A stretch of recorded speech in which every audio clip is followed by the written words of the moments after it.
When Jasmine helped an elderly couple at the grocery store, she never expected to be treated like a criminal. The security guard demanded she remove her jacket. The manager called her suspicious. But when the racist cop arrived and ordered her to strip for a search, he made the biggest mistake of his life. What happened when she revealed her true identity left everyone speechless and changed everything. This ending will blow your mind. Let me tell you something about kindness. Sometimes it's the very thing that gets you into trouble when you're black in America. I learned that lesson the hard way on what started as an ordinary Tuesday afternoon. My name is Jasmine Williams, and I had just pulled my sleek black sedan into the parking lot of Fairfield Grocery, one of those upscale stores where they charge you $15 for organic kale and act like they're doing you a favor. I was dressed professionally, as always: navy blazer, crisp white blouse, pearl earrings my grandmother left me, looking every inch the successful attorney I worked so damn hard to become. As I stepped out of my car, adjusting my leather handbag on my shoulder, I noticed an elderly white couple struggling near the entrance. The man was in a wheelchair, his wife hovering anxiously beside him as he strained to reach items from a display rack that some genius had placed just high enough to be inaccessible to anyone seated. The frustration on both their faces was painful to watch. Now my mama raised me right. She always said, "Jasmine, you help folks when they need it, regardless of what they look like or where they come from." So naturally, I walked over without hesitation. "Excuse me, can I help you reach those?" I asked with a warm smile, gesturing toward the items they were trying to grab. The elderly woman's face lit up with relief. "Oh my goodness, yes!" "Thank you so much, dear. Harold's been struggling with that display for 5 minutes now." I carefully retrieved the items they needed, some kind of artisanal crackers that probably cost more than most people's lunch, and gently placed them in the man's lap. Harold looked up at me with genuine gratitude. "You're very kind, young lady. Not many people would stop to help these days." "It's no trouble at all," I replied, meaning every word. "You folks have a wonderful day." As I walked toward the store entrance, I felt that familiar warmth that comes from doing something decent for another human being. Little did I know that feeling was about to be crushed like a grape under the boot of good old-fashioned racism. The store's entrance was typical for this kind of establishment: wide glass doors, pristine tile floors, and that artificial brightness that makes everything look sterile. Standing guard like some kind of suburban sentinel was the security officer, a stocky white man in his 40s, with the kind of face that suggested he'd been disappointed by life on multiple occasions. I was maybe 10 feet from the entrance when his voice cut through the air like a rusty blade. "Hey there, miss, hold up a second." I stopped, turning toward him with the polite expression I'd perfected over years of navigating professional spaces where I was often the only black face in the room. "Yes?" "I need to check your bag before you go in," he said, his tone carrying that special brand of authority that men like him reserve for people like me. I blinked, certain I'd misheard. "I'm sorry, what?" "Bag check, store policy. Open it up." Now I pride myself on being observant. It's part of what makes me good at my job. So I couldn't help but notice that in the 30 seconds I'd been standing there, 3 white customers had waltzed through those doors without so much as a glance from Officer Friendly here, including a young white woman with a backpack so large she could have been smuggling a small refrigerator. "Interesting," I said, my voice taking on that particular edge I use in courtrooms when opposing counsel tries to pull some bullshit. "I didn't see you checking anyone else's bag." His face tightened. "Don't get smart with me, lady. Either you open the bag or you don't go in. Simple as that." The absurdity of the situation would have been funny if it weren't so infuriating. Here I was, a successful attorney who'd spent the last 15 years fighting for civil rights, being treated like a common criminal for the crime of existing while black.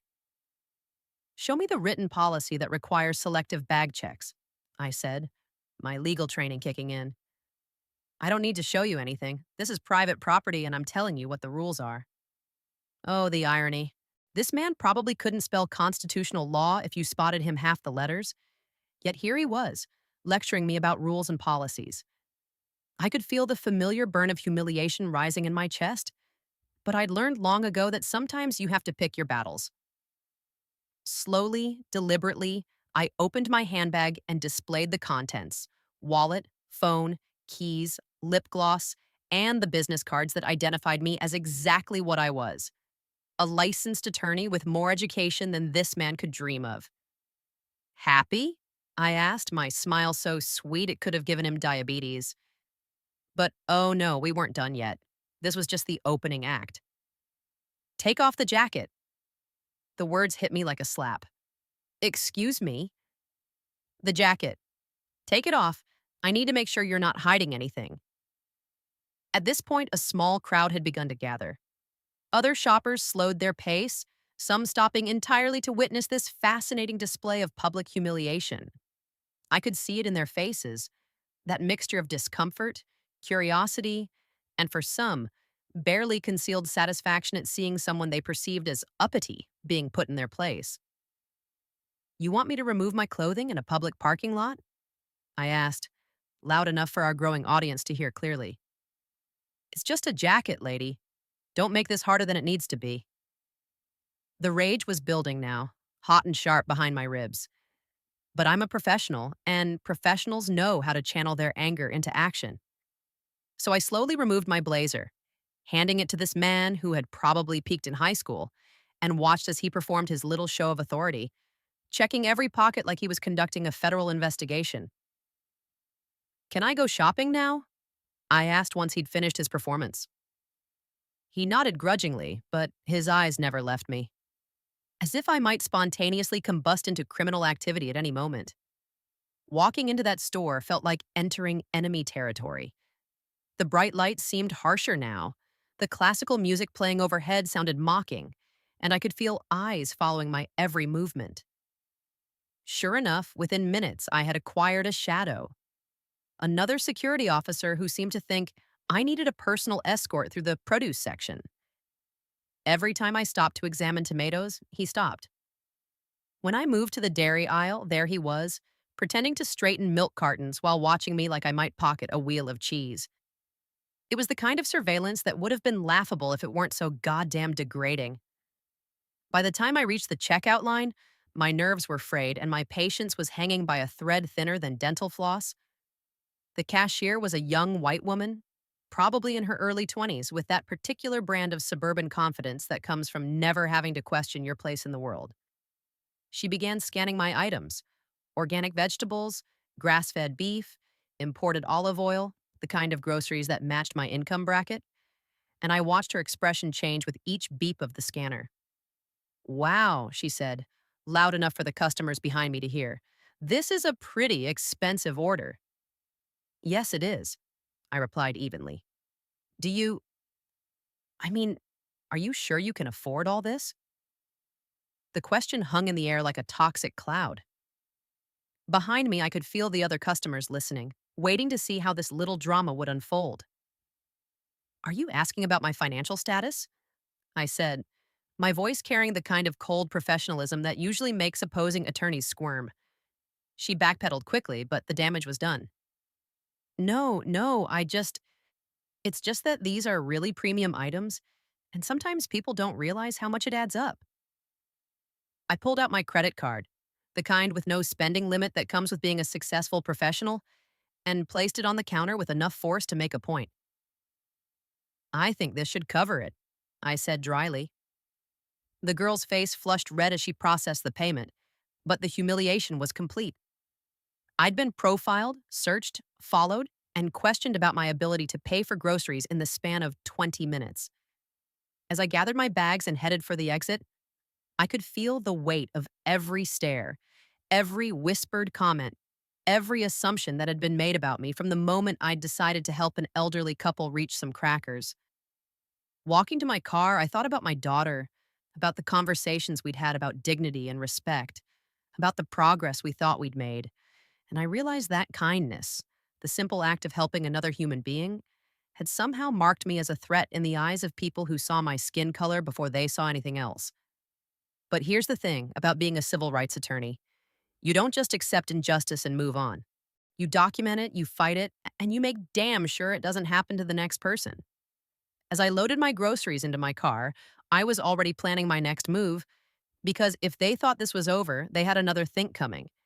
That was just the beginning, and trust me, what happened next is going to blow your mind. You don't want to miss how this whole thing escalated into something none of us saw coming. The next morning, I woke up with fire in my belly and a plan in my head. See, when you've spent as many years as I have fighting systemic racism, you learn that individual incidents are just symptoms of a much larger disease. And sometimes the only way to expose that disease is to let it spread until everyone can see how ugly it really is. I called my colleague Michael Davis, a white attorney about my age who'd been fighting alongside me in civil rights cases for over a decade. Michael has this way of walking through the world that I've always envied. That easy confidence that comes from never having to prove you belong in any space you occupy. Michael, I said when he picked up, I need you to help me with an experiment. What kind of experiment? The kind that's going to make some people very uncomfortable. I explained what had happened the day before, and Michael's silence spoke volumes. Finally, he said, "What do you need me to do?" "Shopping. We're going shopping." An hour later, we met in the parking lot of Fairfield Grocery. I'd also contacted Sharon Martinez from the local chapter of the NHACP, and she'd arranged for a few volunteers to position themselves strategically around the store with cameras. Not hidden cameras, and we weren't trying to be sneaky. We wanted everything documented, clear as day. The plan was simple. Michael and I would enter the store 5 minutes apart, both carrying similar bags, both dressed professionally. We'd see if the treatment was any different. Michael went first, strolling into that store like he owned the place, carrying a gym bag that could have concealed a small arsenal. The security guard, the same charming fellow from yesterday, barely glanced at him. Didn't ask to see the bag, didn't request a jacket removal, didn't even nod in acknowledgement. Michael might as well have been invisible. 5 minutes later, it was my turn. "Well, well," the guard said as I approached, his voice dripping with that fake friendliness that makes my skin crawl. "Look who's back." "Good morning," I replied pleasantly. "Lovely day, isn't it?" "Bag check," he announced, like he was declaring a national holiday. "Of course, I said, loud enough for the cameras to pick up. "I assume you checked everyone else's bags, too?" His face tightened. "Don't start with me again, lady." "Start what? I'm simply asking about your consistent application of store policies." The volunteers were recording everything, and I could see other customers starting to pay attention. A few had their phones out, which told me this story was about to have legs. Inside the store, the surveillance was even more obvious than before. My shadow from yesterday had been joined by a friend, so now I had two security officers following me around, like I was planning to rob the place blind. Meanwhile, Michael was browsing freely, even striking up friendly conversations with staff members who seemed delighted to help him find the perfect wine pairing for his dinner party. The whole thing would have been hilarious if it weren't so goddamn infuriating. I made my way through the store methodically, picking up items while my personal security detail maintained their positions. When I stopped to examine apples, they stopped. When I moved to the cereal aisle, they followed. It was like having a parade, except I was the only float, and the crowd was distinctly hostile. At the deli counter, things took an interesting turn. The clerk, a middle-aged white woman with the demeanor of someone who'd given up on life, around the Clinton administration, looked at me like I'd crawled out of a sewer grate. "Can I help you?" she asked, the words coming out like she was spitting up something unpleasant. "I'd like half a pound of the prosciutto, please," I said, pointing to the display case. She stared at me for a long moment. "That's $38 a pound." "I'm aware of the price." "You sure you want to spend that much?" There it was again, that assumption that my black face somehow indicated an inability to afford quality food. I smiled my most professional smile, the one that had made opposing counsel nervous for years. "I'm quite sure, thank you." She sliced the meat with the enthusiasm of someone performing surgery without anesthesia, wrapped it up, and slapped a price sticker on it like she was branding cattle.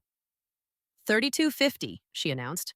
I handed her my credit card without comment, but I could see the wheels turning in her head. How does she have money for this? What kind of job does she have? Is this card even hers?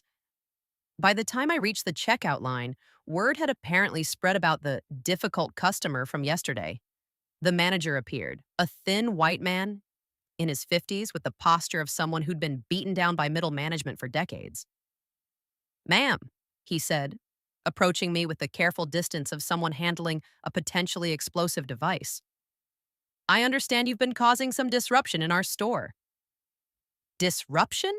I repeated, loud enough for the growing crowd of onlookers to hear. I'm shopping. Is that disruptive? You're filming our employees without permission. Actually, I'm not filming anyone. But other customers certainly have the right to document what they observe in a public commercial space. His face flushed. You need to leave. On what grounds? You're you're making our other customers uncomfortable. I looked around at the crowd that had gathered. Several people were nodding in agreement, not with him but with me. A few were openly recording the conversation on their phones. I see, I said. And exactly how am I making them uncomfortable? By existing? By shopping while black? Now you're just playing the race card, he snapped, and I knew we'd reached the point of no return. The race card? I laughed, and it wasn't a pleasant sound. Sir, I don't need to play any cards. The game is rigged, and everyone here can see it. That's when he made the call that would change everything. I'm calling the police. Please do, I said. I'd love to explain to them how your store's policies seem to apply differently, depending on the melanin content of your customers. 20 minutes later, Officer Ray Parker arrived. He was exactly what Central Casting would order for racist cop number 3. Tall, white, with the kind of mustache that went out of style around the time people thought smoking was healthy, and an attitude that suggested he'd rather be literally anywhere else. He surveyed the scene, me standing calmly with my shopping basket, the manager hovering nearby like an anxious parent, the crowd of customers with their phones out, and the security guards who looked like they'd bitten off more than they could chew.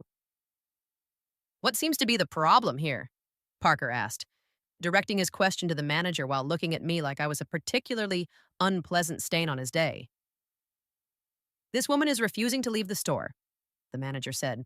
She's been disruptive and confrontational. Parker turned to me. Ma'am, I need to see some identification. I handed over my driver's license, watching his face as he read it. His expression didn't change when he saw attorney listed under occupation, but something shifted in his posture. Mrs. Williams, he said, handing back my license. You need to come with me. On what grounds? Suspicion of theft.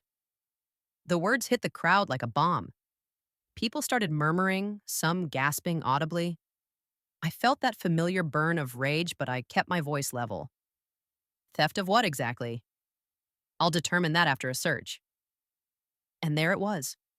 The moment I'd been expecting, the escalation I knew was coming. Because when you challenge the system challenges back, and it doesn't fight fair. You want to search me? I asked, making sure my voice carried to every phone camera in the vicinity. Yes, ma'am, we can do this easy, or we can do this hard. I looked around at the faces surrounding us, some sympathetic, some curious, some clearly enjoying the show. I thought about my daughter, about my clients, about every black woman who'd been humiliated in public for the crime of refusing to accept unequal treatment. Let's do this, I said.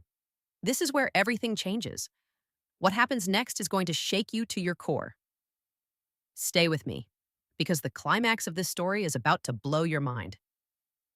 Officer Parker gestured toward the small office behind the customer service counter, his movements carrying that particular brand of authority that certain people wear like cheap cologne, overwhelming and unpleasant for everyone around them. Ma'am, we need to conduct a proper search, he announced, loud enough for the growing crowd of onlookers to hear every word. Step into the office. I looked around at the faces surrounding us, some shocked, some curious, others clearly enjoying this public spectacle. My phone was buzzing constantly in my purse, but I ignored it. Whatever was happening outside this moment could wait. The office was cramped and sterile, with fluorescent lighting that made everyone look like they belonged in a medical examination room. Present were Officer Parker, the nervous manager who kept fidgeting with his tie, and a female security guard who looked like she wished she had called in sick today. Ma'am, I'm going to need you to remove your jacket, Parker said, pulling on latex gloves with the theatrical flair of someone who had watched too many crime shows. This is harassment, I stated clearly, my voice carrying the authority of someone who had spent years in courtrooms. And I want it on record that I'm complying under protest. This is a lawful search based on reasonable suspicion, he replied, though his voice carried that uncertain edge that told me he was improvising his legal knowledge. I slowly removed my blazer, maintaining eye contact with him the entire time. He searched through the pockets with the dedication of an archaeologist hunting for ancient treasures, finding nothing more exciting than breath mints and business cards. The blouse, too, he said after completing his fruitless exploration of my jacket. The room fell silent. Even the manager shifted uncomfortably, apparently realizing this situation was spiraling beyond normal procedures. "Excuse me," I said, my voice sharp enough to cut glass. "Remove the blouse. I need to conduct a thorough search for contraband." Here we were. The moment I'd been anticipating, the escalation I knew was coming. Because when you challenge a system built on assumptions about people who look like me, that system doesn't just push back, it tries to break you down completely. "This is unlawful detention and harassment," I said, but I could see in his eyes that we had crossed into territory where logic and law no longer held sway. This had become about power, about showing a black woman who thought she was smart that the system could still humiliate her. My phone buzzed again, then again. The messages were coming faster now. I complied with his demand, removing my blouse while maintaining every ounce of dignity I possessed. Standing there in my professional attire reduced to undergarments, I thought about every woman who had endured worse than this, so I could stand here with my head held high. "Turn around slowly," Parker commanded, his examination more thorough than necessary, his eyes lingering longer than any legitimate search required. "Raise your arms above your head." I complied, thinking about Rosa Parks refusing to give up her bus seat, about Fannie Lou Hamer facing violence for registering to vote, about every woman who had stood strong when the system tried to break her spirit. "You can get dressed now," he finally said, tossing my clothes back at me like they were contaminated materials. As I redressed, my phone buzzed with another message. This time I glanced at it quickly. Channel 7 news truck arrived. "Sheriff's Department en route. DA Robertson coming personally." Perfect timing. I had just finished buttoning my blouse when commotion erupted outside the office. Official voices were cutting through the general store noise, and I could hear the manager's increasingly panicked explanations to someone who clearly outranked everyone involved in this little drama. The office door opened with authority, and Detective Sarah Johnson from Internal Affairs stepped inside. Behind her came Sheriff Williams, a man whose reputation for fairness had earned respect across our entire community. "Officer Parker," Detective Johnson said, her voice carrying the kind of command presence that makes people straighten their spines automatically. "Step away from Mrs. Williams immediately." Parker looked genuinely confused, like someone had just told him the earth was flat. "Detective, I'm conducting a lawful search based on suspicious behavior." "Define suspicious behavior for me, Officer Parker." His mouth opened and closed several times, but no words emerged. Because the truth was obvious to everyone in that room. My only suspicious behavior had been shopping while black, and even he wasn't foolish enough to articulate that reasoning. Sheriff Williams stepped forward, his presence commanding immediate respect. "Mrs. Williams, have you been injured in any way?" "Physically, no. Professionally and personally, that's another conversation entirely." My phone rang. I answered it on speaker, making sure everyone in the room could hear every word. "Jasmine, this is Mayor Patterson. Thank goodness we reached you. Are you safe?" I looked directly at Officer Parker as I responded, watching his face change as he began to understand that this situation was much bigger than he had anticipated. "I'm perfectly safe, Mayor Patterson. Just experiencing what passes for routine customer service in certain establishments." "Listen carefully. District Attorney Robertson is personally en route to your location. This entire situation is completely unacceptable, and there will be consequences." Parker's face drained of color, faster than water disappearing down a bathtub drain. "District Attorney?" I reached into my purse with deliberate slowness, extracting my official identification and holding it up for everyone to see clearly. "Officer Parker, allow me to properly introduce myself. Jasmine Williams, Assistant District Attorney, Civil Rights Division. The silence that followed was so complete you could have heard a whisper from across the store. Parker stared at my badge like it was an explosive device about to detonate. The manager made a sound somewhere between a gasp and a whimper. The security guard suddenly found the office floor absolutely fascinating. You're. Parker stammered, his voice barely above a whisper. That's correct, Officer Parker. I'm the person who prosecutes cases involving police misconduct and civil rights violations, and you just provided me with enough evidence to fill several case files. Detective Johnson stepped forward with military precision. Officer Parker, you are suspended immediately pending a full investigation. I need your badge and service weapon right now. As Parker fumbled with his equipment like a man whose hands had forgotten how to function, the office door opened again. District Attorney Robertson himself walked in, followed by a camera crew from Channel 7 and their lead investigative reporter. The manager looked like someone who had just realized his lottery ticket was actually a tax bill. Mrs. Williams, Robertson said, his voice carrying the weight of someone who understood that this incident was about to become statewide news. I want to offer my personal apology for this outrageous treatment. I straightened my blazer and looked directly into the television camera, knowing that my next words would reach far beyond this cramped office. District Attorney Robertson, this incident wasn't about me personally. This was about documenting a system that treats people differently based on skin color. Today, we captured that system in action. The reporter stepped forward with professional eagerness. Mrs. Williams, can you walk us through exactly what happened here? What happened here, I said, allowing my voice to carry the full authority I'd earned through years of fighting for justice. Happens to Black Americans every single day. The only difference is that today, it was thoroughly documented, and today there will be real consequences. I turned to face Officer Parker directly, who was attempting to make himself invisible in the corner of the office. Officer Parker, you forced me to remove my clothing because you assumed I was a criminal. You made that assumption based exclusively on my race. That's not just unprofessional conduct, it's a federal civil rights violation. Then I addressed the manager, who appeared to be contemplating a complete career change. And you, sir, permitted your employees to treat customers differently based on racial characteristics. That's not merely poor business practice, it's institutional discrimination, and it's going to prove very expensive for your company. Through the office window, I could see my colleagues from the Civil Rights Division arriving in force. This was about to become a textbook federal case study. The real tragedy here, I continued, speaking to the camera while addressing everyone in that store, is that this entire situation began because I stopped to help an elderly couple reach items from a high shelf.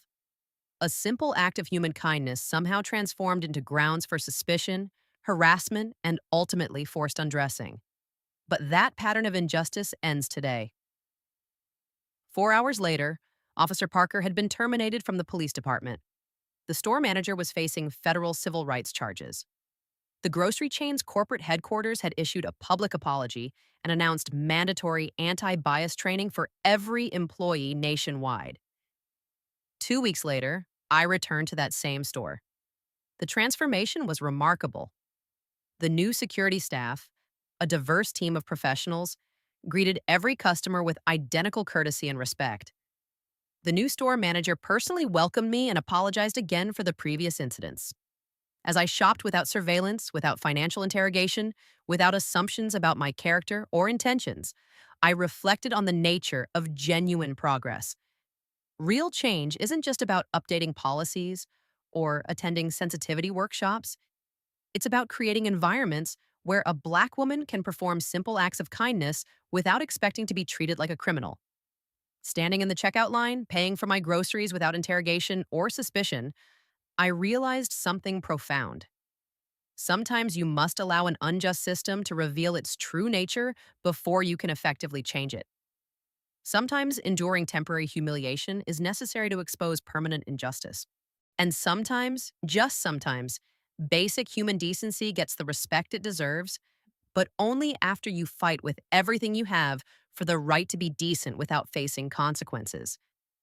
Walking out of that store with my dignity intact and my head held high, I thought about my daughter and every young Black woman who would shop in places like this in the future.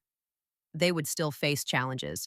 Systemic racism doesn't vanish overnight like morning fog, but perhaps they wouldn't have to endure the specific humiliations I had experienced that day. Because standing up for yourself doesn't just transform your own circumstances, it changes the landscape for everyone who follows in your footsteps. The grocery bags felt lighter somehow as I loaded them into my car. Not because they weighed less, but because the burden of accepting injustice had been lifted entirely.